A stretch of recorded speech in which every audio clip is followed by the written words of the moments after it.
El autobús simplemente se desvaneció en el aire. 42 peregrinos en camino a Bom Jesús da Lapa nunca llegaron a su destino sagrado. La carretera de Bahía guardó su secreto durante 30 largos años. Hasta ahora. Era julio de 1985. El calor sofocante de Bahía envolvía la carretera que serpenteaba entre los cerros rojizos del interior brasileño. La temporada de peregrinación a Bom Jesús da Lapa estaba en su apogeo. Miles de fieles viajaban para visitar la gruta sagrada, donde las rocas formaban figuras que muchos interpretaban como manifestaciones divinas. El autobús de la empresa Santana Turismo partió de Salvador en la madrugada del 12 de julio. A bordo iban 42 pasajeros. La mayoría eran personas humildes, campesinos, trabajadores, madres con sus hijos, ancianos que habían ahorrado todo el año para este viaje espiritual. Todos compartían la misma fe inquebrantable y la esperanza de recibir bendiciones en el santuario. Roberto Santana era el conductor designado para este viaje especial. Un hombre de 43 años, conocido por su puntualidad y profesionalismo. Llevaba 15 años transportando peregrinos por esta misma ruta. Sus compañeros lo describían como un hombre tranquilo, devoto. Últimamente había estado más callado que de costumbre, más intenso en sus oraciones matutinas. Nadie le dio mayor importancia. El autobús fue visto por última vez en un puesto de gasolina cerca de Feira de Santana. El empleado recordaba haber llenado el tanque del vehículo blanco con franjas azules. Recordaba a Roberto comprando agua y haciendo una llamada telefónica. Los pasajeros parecían alegres. Cantaban himnos religiosos mientras esperaban para continuar su viaje sagrado. Debían llegar a Bom Jesús da Lapa esa misma noche. El trayecto normalmente tomaba 8 horas con paradas incluidas, pero el autobús nunca llegó. Tampoco pasó por los siguientes puntos de control en la carretera. Era como si la tierra se hubiera tragado al vehículo con todos sus ocupantes. Las familias empezaron a preocuparse esa misma noche. Llamaron a la empresa de transporte, a la policía, a los hospitales. Nadie tenía información. La mañana siguiente se inició una búsqueda por aire y tierra que se extendería por semanas.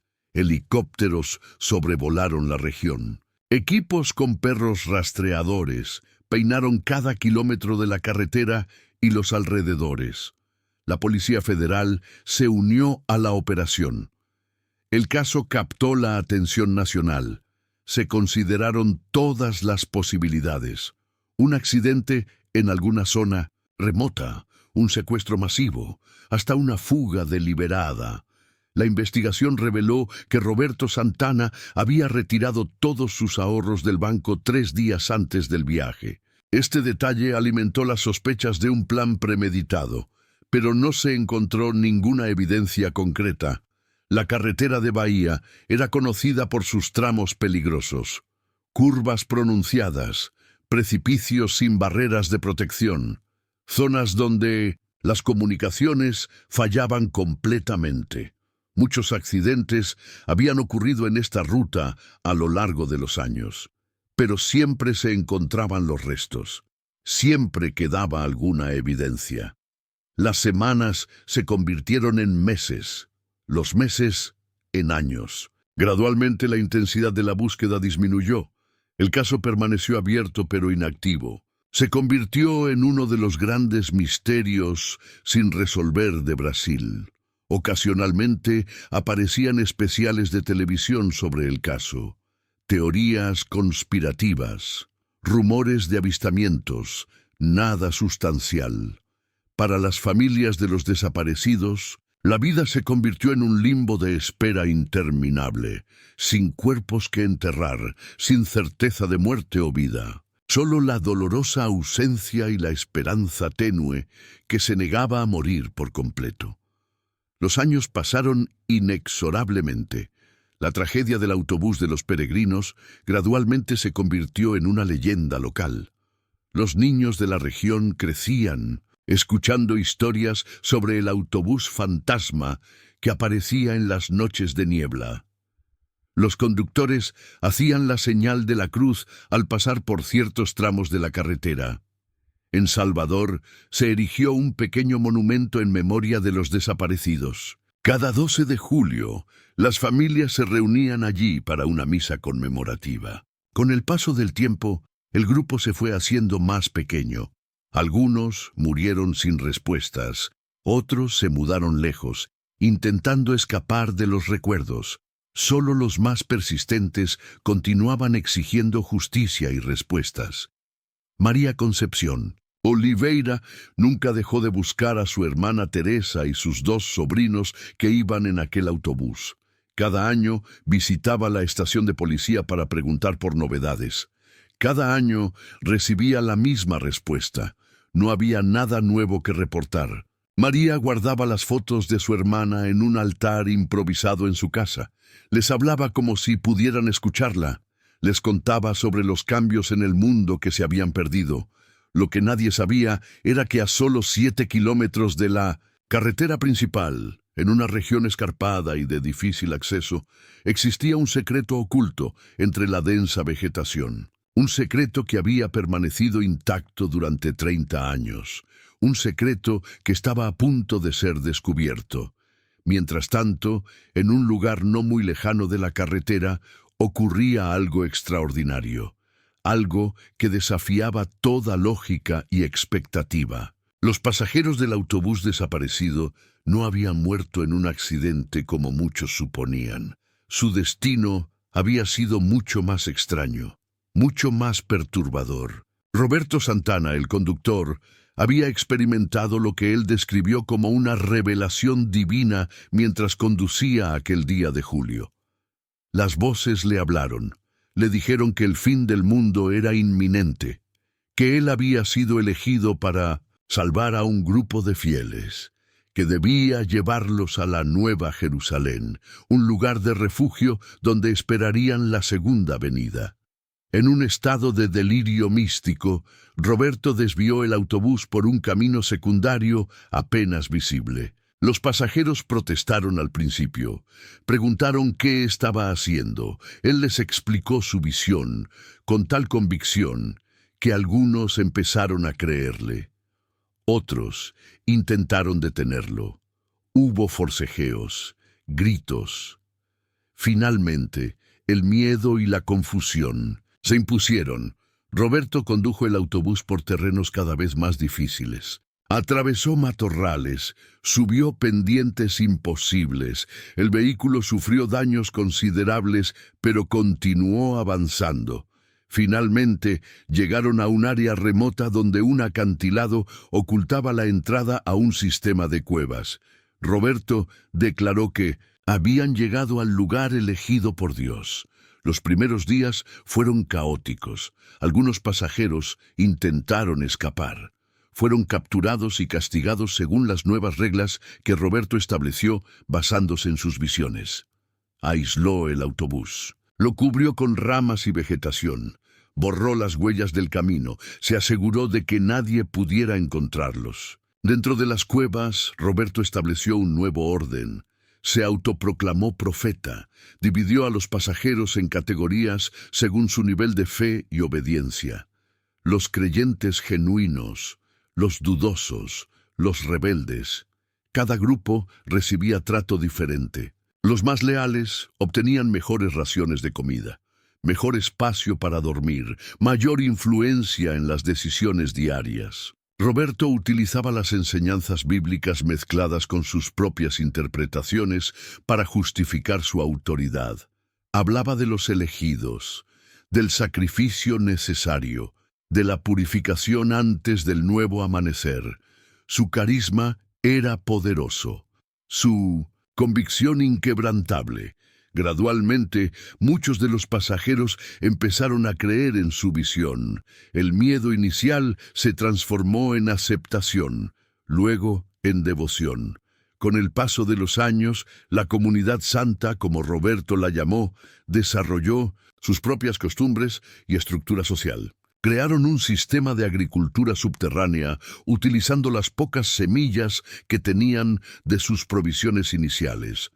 Desarrollaron métodos para captar agua de las filtraciones naturales de la cueva. Establecieron horarios estrictos para oraciones en colectivas, rituales de purificación, confesiones públicas. Inevitablemente, algunos murieron, los más ancianos, los enfermos que no recibieron atención médica adecuada, los que intentaron escapar y sufrieron accidentes en el terreno traicionero. Roberto interpretaba cada muerte como una señal divina, un sacrificio necesario. Los cuerpos eran enterrados en una sección especial de la cueva que él denominó el Jardín de los Mártires. Sorprendentemente, la vida continuó. Nacieron niños en la oscuridad de las cuevas. Crecieron sin conocer otro mundo. Se les enseñó que afuera solo existía corrupción y maldad, que ellos eran los únicos verdaderos creyentes, los únicos que serían salvados cuando llegara el momento final. En 2003, Roberto enfermó gravemente. Antes de morir, tuvo una última visión. Anunció que su cuerpo debía ser preservado porque contendría su espíritu hasta el día del juicio final. Sus seguidores más fieles siguieron sus instrucciones al pie de la letra. Utilizaron técnicas rudimentarias de momificación, sales, hierbas, resinas. Colocaron su cuerpo en un altar improvisado en la parte más profunda de la cueva. Lo visitaban diariamente para recibir instrucciones que interpretaban a través de señales y sueños. Después de la muerte de Roberto, la comunidad continuó funcionando bajo el liderazgo de sus discípulos más cercanos. El culto a su figura se intensificó. Lo llamaban el profeta del éxodo final. Creían que su espíritu los guiaba desde el más allá, que les enviaba mensajes a través de fenómenos naturales, el goteo del agua, los sonidos del viento, las sombras en las paredes de la cueva. Durante 30 años, este mundo paralelo existió completamente aislado de la sociedad, una microsociedad con sus propias reglas, creencias, jerarquías, completamente invisible para el mundo exterior que había dejado de buscarlos hace mucho tiempo. El guardia y el descubrimiento Manuel Ribeiro llevaba solo 3 meses trabajando para la Policía de Carreteras Federales. A sus 28 años, era uno de los agentes más jóvenes asignados a la sección de Bahía. Le habían asignado la ruta que conectaba Salvador con el interior del estado. Una ruta que incluía el tramo donde había desaparecido el famoso autobús de peregrinos 3 décadas atrás. Manuel había crecido escuchando historias sobre aquel misterio. Su propio tío había participado en las búsquedas iniciales. Le había contado cómo peinaron cada metro de la carretera sin encontrar nada, cómo la desaparición se había convertido en una obsesión para muchos oficiales que eventualmente se jubilaron sin resolver el caso. Era 15 de agosto de 2015. Manuel patrullaba la carretera cuando recibió el aviso de un accidente menor. Un automóvil había derrapado en una curva debido a la lluvia intensa que caía desde la madrugada. No había heridos graves, solo daños materiales. Manuel respondió al llamado y se dirigió al punto indicado. Mientras aseguraba el área del accidente y esperaba la grúa, Manuel notó algo inusual. La lluvia había provocado un pequeño deslizamiento de tierra en el borde de la carretera. Había expuesto parte de lo que parecía ser una vieja ruta o sendero que descendía por la ladera. Un camino que no aparecía en ningún mapa oficial.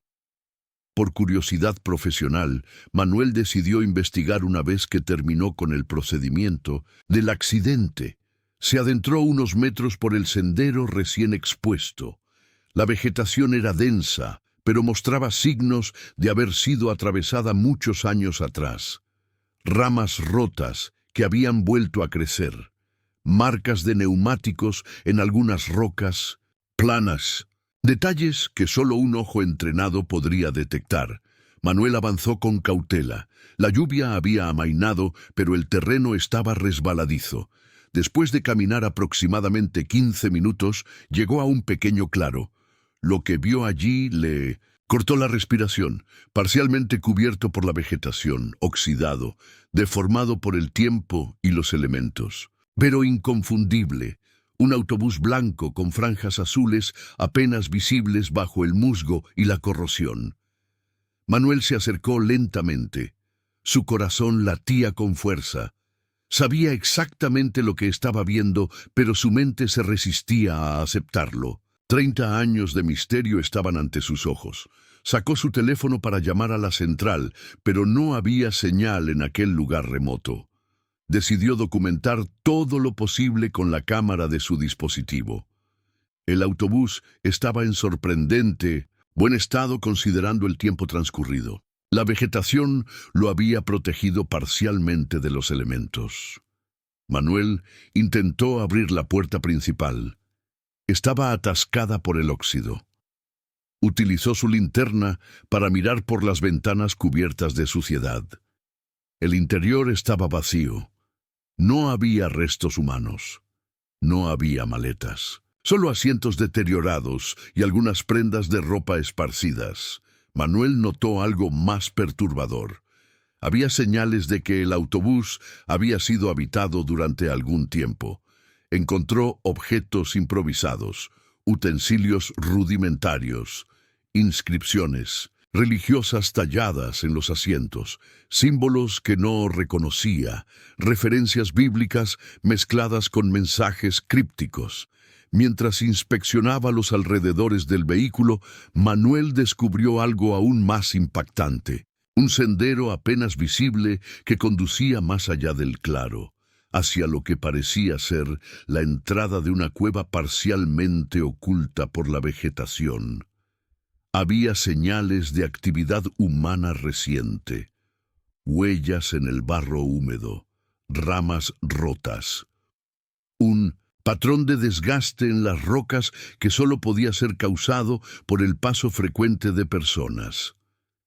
Manuel dudó.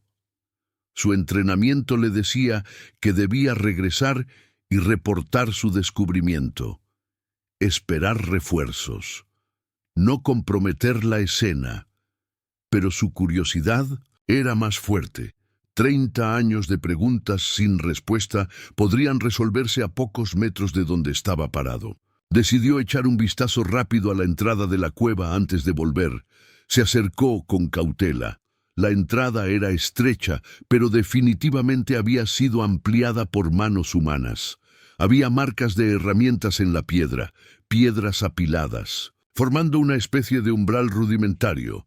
Y lo más inquietante, una cruz improvisada colgaba sobre la entrada, hecha con ramas atadas con cuerdas deshilachadas. Era una señal inequívoca de presencia humana, de propósito, de organización. Manuel encendió su linterna y dio un paso hacia la oscuridad de la cueva. El aire era húmedo, cargado de olores extraños, una mezcla de tierra mojada, humo, hierbas y algo más que no podía identificar, un olor orgánico, perturbador. Llamó con voz firme anunciando que era de la Policía Federal. Su voz resonó en las paredes de piedra. No hubo respuesta inmediata, solo un silencio tenso, y luego susurros, movimiento en las sombras, figuras humanas retrocediendo más profundamente en la cueva. Manuel dio unos pasos más. Su linterna iluminó lo impensable. Una comunidad entera vivía en aquellas cuevas. Había estructuras improvisadas, áreas delimitadas para diferentes actividades, sistemas rudimentarios para recolectar agua, pequeños huertos iluminados por aberturas en 1900 el techo de la cueva, y personas, figuras demacradas que lo observaban con una mezcla de miedo y curiosidad desde las sombras. En ese momento, Manuel supo que había descubierto algo mucho más complejo que los restos de un autobús desaparecido. Había encontrado a los sobrevivientes, o al menos a algunos de ellos, viviendo en un mundo paralelo durante 3 décadas, completamente aislados de la sociedad, creando su propia realidad en la oscuridad. La noticia del descubrimiento se propagó como fuego, primero dentro de las fuerzas policiales, luego en los medios locales, finalmente en todo el país. El misterio del autobús de los peregrinos había sido resuelto de la manera más impactante posible. Los titulares no podían capturar la magnitud de lo descubierto. La realidad superaba cualquier teoría conspirativa o especulación sensacionalista. Un operativo conjunto de rescate se puso en marcha inmediatamente. Policía Federal, servicios médicos, psicólogos, asistentes sociales. Todos convergieron en aquel remoto rincón de Bahía. La operación fue delicada. Los sobrevivientes no querían ser rescatados. Creían firmemente que el mundo exterior estaba dominado por el anticristo, que salir significaría condenación eterna. El equipo de rescate encontró 16 sobrevivientes de los 42 pasajeros originales, más 7 personas nacidas en cautiverio, niños y jóvenes que nunca habían visto el sol, que nunca habían experimentado la vida más allá de aquellas cuevas. Para ellos, el mundo exterior era un concepto mítico, algo de lo que solo habían oído hablar en las historias aterradoras que les contaban sus mayores. La sociedad que habían formado era sorprendentemente sofisticada en su estructura. Habían desarrollado un sistema jerárquico basado en visiones divinas. Los más ancianos, los que habían estado más cerca de Roberto Santana, ocupaban las posiciones de mayor autoridad, interpretaban señales, dictaminaban reglas, asignaban tareas y raciones. Habían creado un calendario propio basado en los ciclos de luz que se filtraba por pequeñas aberturas en el techo de la cueva. Tenían sus propios rituales, ceremonias para marcar nacimientos, uniones, muertes. Todo giraba en torno a la figura momificada de Roberto Santana, el profeta del Éxodo final, preservado en un altar improvisado en la cámara más profunda de la cueva. Las entrevistas con los sobrevivientes revelaron una historia escalofriante. Roberto había sufrido un brote psicótico con delirios religiosos. Convencido de ser un mensajero divino, había secuestrado efectivamente a los pasajeros. Al principio, mediante engaños y manipulación psicológica. Luego a través del miedo y la violencia cuando fue necesario. Julia Ferreira, una de las sobrevivientes más ancianas, contó su versión de los hechos. Tenía 78 años ahora. Había sido una joven maestra de escuela cuando abordó aquel fatídico autobús. Su testimonio fue grabado por los investigadores. Julia relató cómo Roberto comenzó a actuar de manera extraña pocas horas después de salir de Salvador. Hablaba solo, miraba fijamente a la carretera como si viera algo que los demás no podían percibir.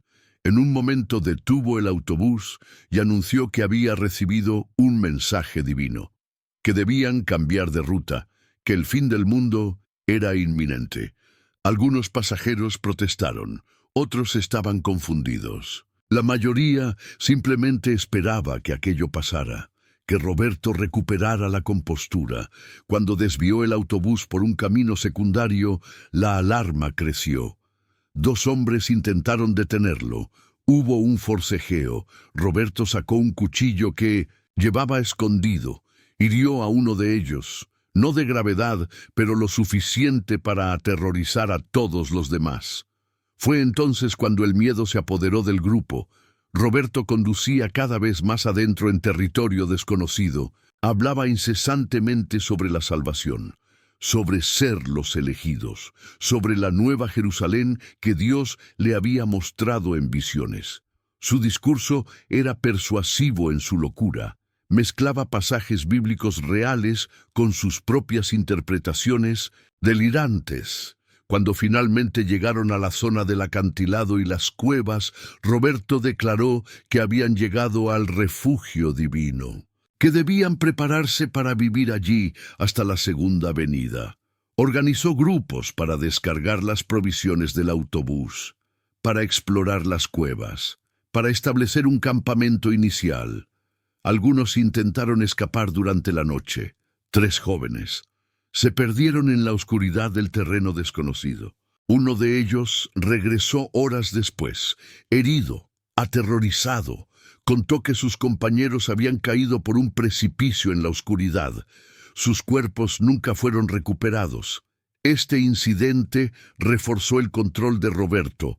El miedo al territorio desconocido se convirtió en su aliado más poderoso. Con el paso de los días, Roberto estableció un sistema de control cada vez más estricto. Racionó la comida, asignó tareas, estableció horarios para oraciones colectivas, comenzó a tener visiones más elaboradas que compartía durante reuniones diarias. Gradualmente, algunos pasajeros empezaron a creer en sus palabras. El aislamiento, el miedo, la incertidumbre. Todo contribuyó a que sus mentes aceptaran la nueva realidad como una forma de supervivencia psicológica. Los que se resistían eran castigados, aislados, privados de comida, forzados a realizar las tareas más difíciles y peligrosas. Eventualmente, la mayoría se sometió, al menos en apariencia. La supervivencia se convirtió en la prioridad. Y sobrevivir significaba adaptarse a las reglas de Roberto. Con el tiempo, lo impensable ocurrió. La comunidad santa comenzó a funcionar como una entidad autosuficiente. Desarrollaron técnicas para cultivar algunos alimentos en las condiciones limitadas de luz dentro de las cuevas. Aprendieron a cazar pequeños animales que habitaban la región. Establecieron un sistema para recolectar y purificar agua. Las muertes eran frecuentes en los primeros años. Enfermedades que no podían tratar adecuadamente, accidentes, la vejez. Cada muerte era interpretada por Roberto como parte del plan divino. Los cuerpos eran tratados con rituales especiales y enterrados en una sección designada de la cueva. Lo más perturbador fue cómo la comunidad continuó después de la muerte de Roberto en 2003. Sus seguidores más devotos preservaron su cuerpo. Lo convirtieron en objeto de veneración. Creían que su espíritu seguía guiándolos, que les enviaba mensajes a través de sueños y señales naturales. El culto a su figura se intensificó en su ausencia física. Los niños nacidos en cautiverio fueron educados en esta realidad alternativa. Nunca cuestionaron las enseñanzas. Nunca dudaron de las historias sobre el mundo exterior corrupto. Crecieron venerando la figura del profeta, siguiendo las reglas establecidas, perpetuando el sistema que Roberto había creado. El rescate fue traumático para todos los involucrados. Los sobrevivientes tuvieron que ser extraídos casi por la fuerza. Algunos se resistieron violentamente, especialmente los nacidos en cautiverio. Para ellos, los rescatadores eran los demonios de las historias que les habían contado toda su vida. La luz del sol les causaba dolor físico en los ojos después de una vida en penumbra. El mundo exterior era abrumador en su vastedad e incomprensible complejidad. Los servicios médicos establecieron un hospital de campaña cerca del lugar. Los exámenes preliminares revelaron las consecuencias de 30 años de aislamiento. Desnutrición crónica, deficiencias vitamínicas severas, problemas dentales, enfermedades cutáneas. Condiciones que habían sido tratadas con remedios caseros inadecuados durante décadas. Los nacidos en cautiverio presentaban problemas adicionales. Desarrollo óseo anormal debido a la falta de exposición solar. Sistemas inmunológicos comprometidos. problemas de visión, trastornos del desarrollo cognitivo. El shock cultural que experimentaban era incluso más severo que sus problemas físicos. El caso desató un debate nacional sobre salud mental, sobre los límites entre la fe religiosa y el fanatismo patológico, sobre la responsabilidad de las autoridades, sobre los fallos en el sistema que permitieron que 42 personas desaparecieran sin dejar rastro durante 3 décadas. Las familias de los sobrevivientes experimentaron emociones contradictorias. Alegría por encontrar a sus seres queridos con vida. Horror por las condiciones en que habían vivido. Culpa por haber dejado de buscar. Confusión ante las personas irreconocibles en que se habían convertido sus familiares. Muchos de los sobrevivientes apenas recordaban sus vidas anteriores. Algunos rechazaban a sus familias biológicas, consideraban a la comunidad santa como su única familia verdadera. Las autoridades enfrentaron el dilema de qué hacer con el cuerpo momificado de Roberto Santana. Era evidencia en una investigación criminal, pero también era un objeto de veneración para los sobrevivientes. Finalmente, se decidió cremarlo después de completar todos los análisis forenses necesarios, para evitar que se convirtiera en un lugar de peregrinación para posibles simpatizantes. Los medios de comunicación cubrieron el caso extensamente. Documentales, libros, artículos especializados, todos intentando comprender cómo una comunidad entera pudo existir aislada durante tanto tiempo, tan cerca de la civilización y sin embargo completamente separada de ella. El caso se convirtió en un estudio de referencia sobre psicología de masas, sobre la formación de cultos, sobre la capacidad humana para adaptarse a las circunstancias más extremas. La cueva fue exhaustivamente investigada. Se encontraron diarios, registros, artefactos que documentaban la vida diaria de la comunidad, un sistema completo de creencias plasmado en escritos elaborados a lo largo de décadas. Los investigadores quedaron impresionados por la complejidad de la sociedad que se había desarrollado en aquel espacio aislado, por su capacidad de autoorganización, por su resistencia. El caso también puso de manifiesto las deficiencias en 1900, los protocolos de búsqueda y rescate, cómo un autobús con 42 personas pudo desaparecer a solo 7 kilómetros de una carretera principal. Cómo las búsquedas iniciales no lograron encontrar un sendero que, aunque oculto, no era imposible de detectar con los recursos adecuados. La rehabilitación de los sobrevivientes fue un proceso largo y complejo. Algunos nunca lograron adaptarse completamente a la vida moderna, especialmente los más ancianos que habían pasado más tiempo bajo la influencia de Roberto. Para ellos, el mundo exterior seguía siendo un lugar hostil y corrupto. Añoraban la simplicidad y el orden de la vida en las cuevas. Los más jóvenes, especialmente los nacidos fuera del cautiverio, tuvieron mejores resultados.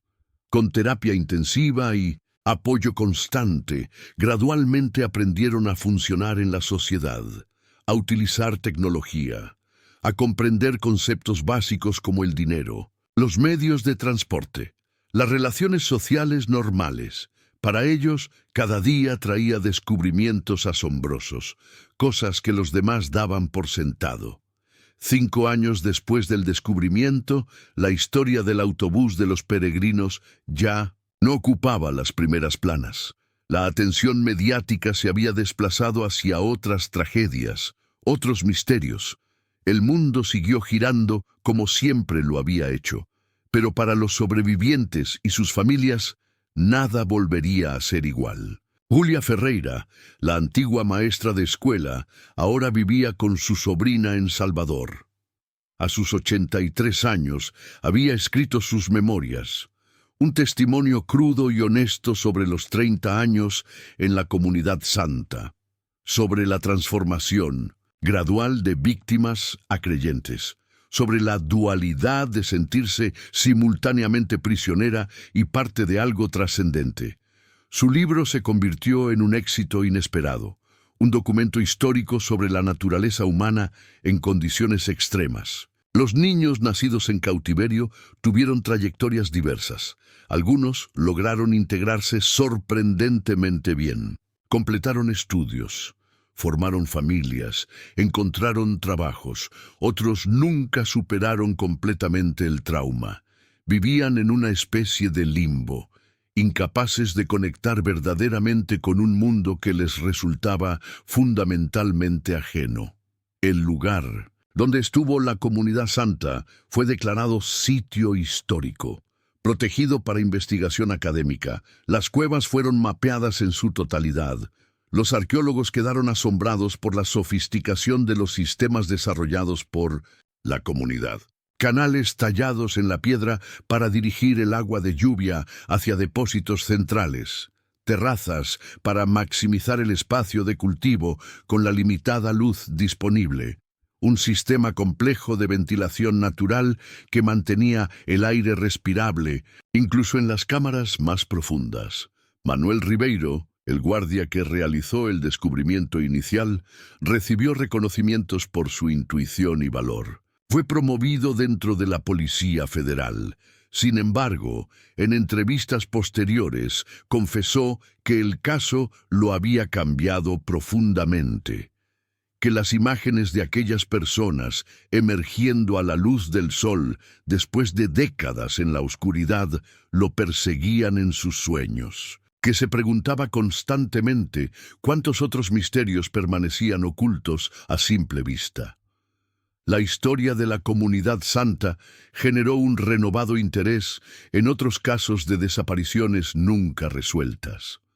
Grupos de investigación independientes comenzaron a revisar archivos antiguos, a explorar territorios remotos cerca de rutas donde se habían reportado desapariciones inexplicables. Algunos casos fueron efectivamente resueltos gracias a estas nuevas búsquedas.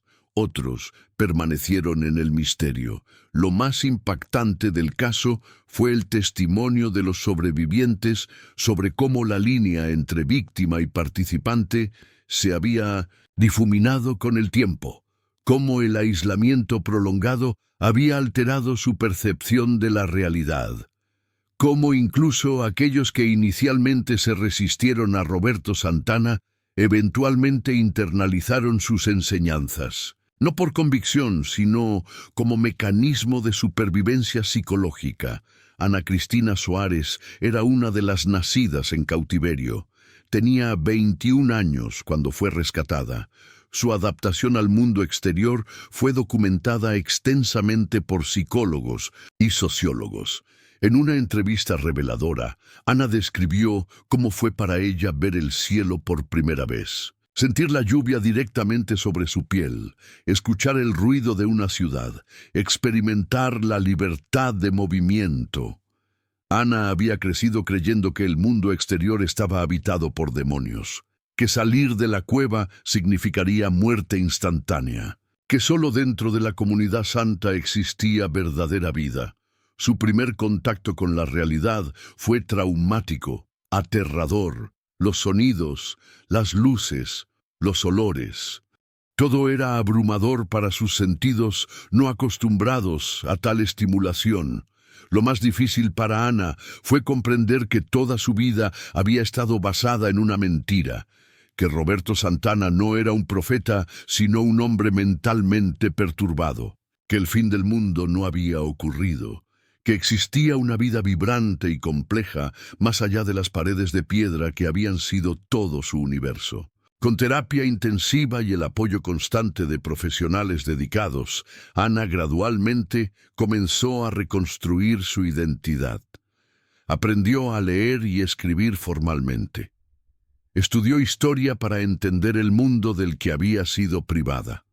Eventualmente, escribió su propia historia, un testimonio único de alguien que había nacido y crecido completamente fuera de la sociedad moderna. El caso de la Comunidad Santa generó debates importantes sobre libertad religiosa y sus límites, sobre la responsabilidad del Estado en la protección de individuos vulnerables a la manipulación psicológica, sobre los mecanismos que permiten que figuras carismáticas ejerzan control absoluto sobre grupos de personas. Las implicaciones legales, éticas y sociales continuarían siendo analizadas durante años. Para las familias que finalmente recuperaron a sus seres queridos, el reencuentro fue agridulce. Los años perdidos eran irrecuperables. Las personas que regresaron no eran las mismas que habían partido aquel día de julio de 1985. Eran sobrevivientes de una experiencia extraordinaria, marcados profundamente por décadas de aislamiento y adoctrinamiento. María Concepción Oliveira finalmente reencontró a su hermana Teresa. El momento fue capturado por fotógrafos y se convirtió en una de las imágenes más emblemáticas del caso. Dos ancianas abrazándose después de 30 años separadas. Una que nunca dejó de buscar, otra que había aprendido a vivir en un mundo paralelo. Sus rostros reflejaban la compleja mezcla de emociones que definía toda esta historia.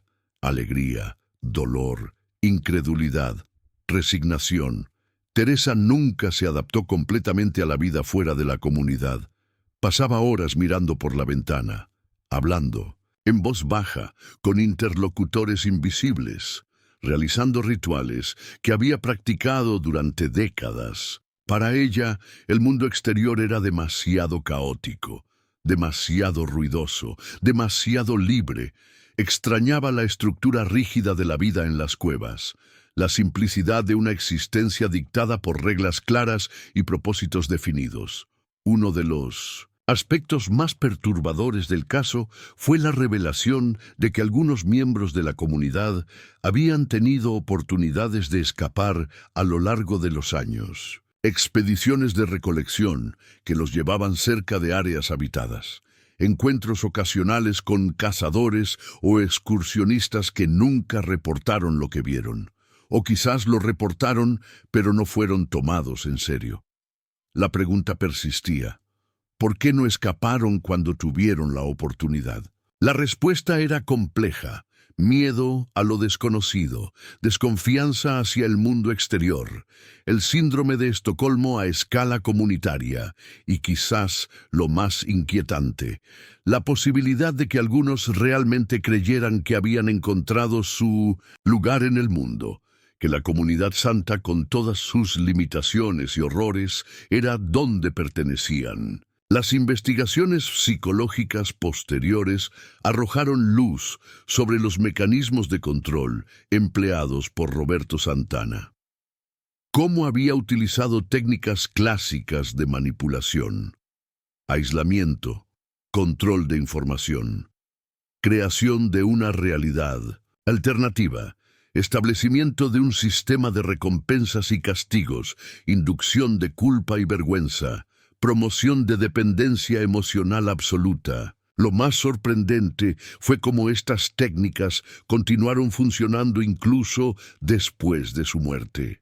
Cómo la comunidad perpetuó su propio aislamiento y adoctrinamiento. Cómo los nacidos en cautiverio fueron integrados al sistema sin cuestionamientos. Un testimonio escalofriante de la capacidad humana para normalizar incluso las circunstancias más extremas. 10 años después del descubrimiento, un pequeño museo fue inaugurado en Salvador, dedicado a preservar la memoria de lo ocurrido. Contenía artefactos recuperados de las cuevas, diarios, herramientas improvisadas, objetos rituales, fotografías del rescate, testimonios grabados de los sobrevivientes. Su propósito no era sensacionalista, sino educativo, un recordatorio de la fragilidad de la mente humana, de cómo las circunstancias extremas pueden transformar radicalmente nuestra percepción de la realidad. El caso se estudia ahora en facultades de psicología, sociología y criminología en todo Brasil y más allá. Se ha convertido en un referente para entender la formación y funcionamiento de comunidades aisladas, los mecanismos de control mental, la psicología del cautiverio prolongado, la capacidad humana para crear sistemas sociales completos, incluso en las condiciones más adversas. De los 16 sobrevivientes originales del autobús, solo 7 seguían vivos una década después del rescate. La mayoría nunca se adaptó completamente a la vida moderna. Vivían en una especie de limbo cultural, demasiado tiempo alejados de la sociedad convencional para reintegrarse completamente, demasiado expuestos a la verdad para regresar a las creencias que habían sostenido durante 3 décadas. Los nacidos en cautiverio tuvieron trayectorias diversas. Algunos lograron una integración sorprendentemente exitosa. Completaron educación formal, formaron familias, encontraron vocaciones profesionales. Otros permanecieron en los márgenes de la sociedad, incapaces de superar completamente el trauma de sus orígenes, siempre sintiéndose extranjeros en un mundo que no fue diseñado para ellos. El autobús oxidado fue eventualmente trasladado a un depósito policial. Después de completarse todas las investigaciones forenses, fue considerado para su inclusión en el museo. Sin embargo, algunos sobrevivientes se opusieron firmemente. Para ellos, el vehículo representaba el comienzo de su cautiverio, un símbolo demasiado doloroso para ser exhibido como curiosidad histórica. Las autoridades respetaron este sentimiento y finalmente el autobús fue desmantelado.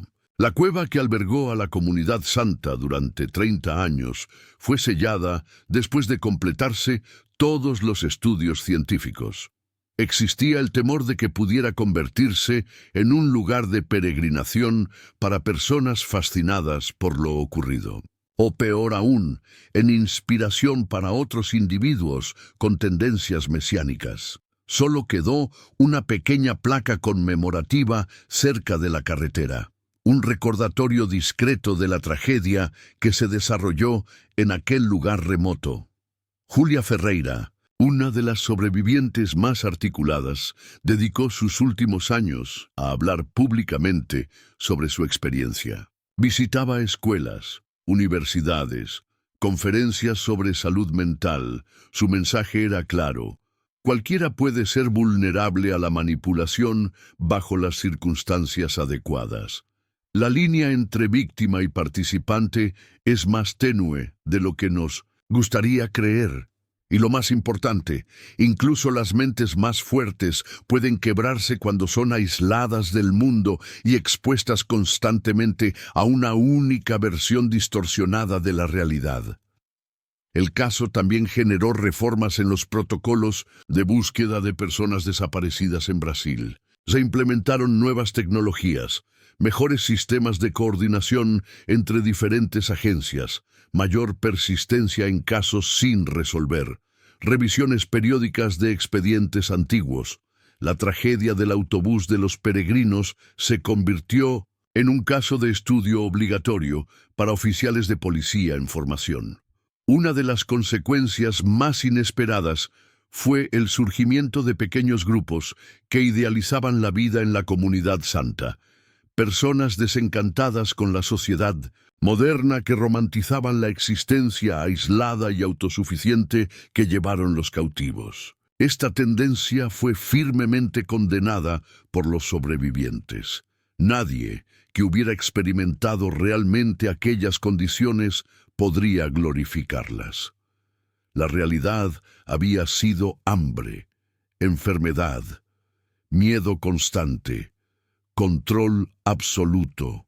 No había nada romántico en su sufrimiento.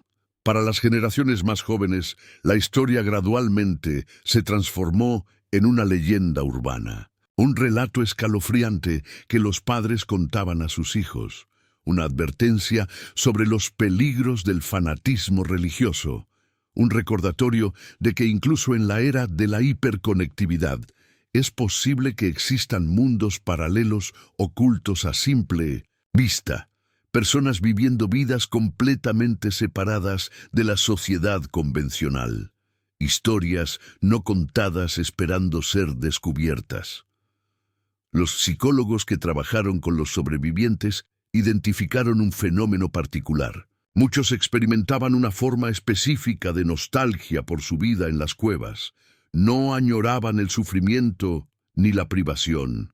Añoraban la certeza, la claridad de propósito, la ausencia de las abrumadoras opciones y estímulos del mundo moderno.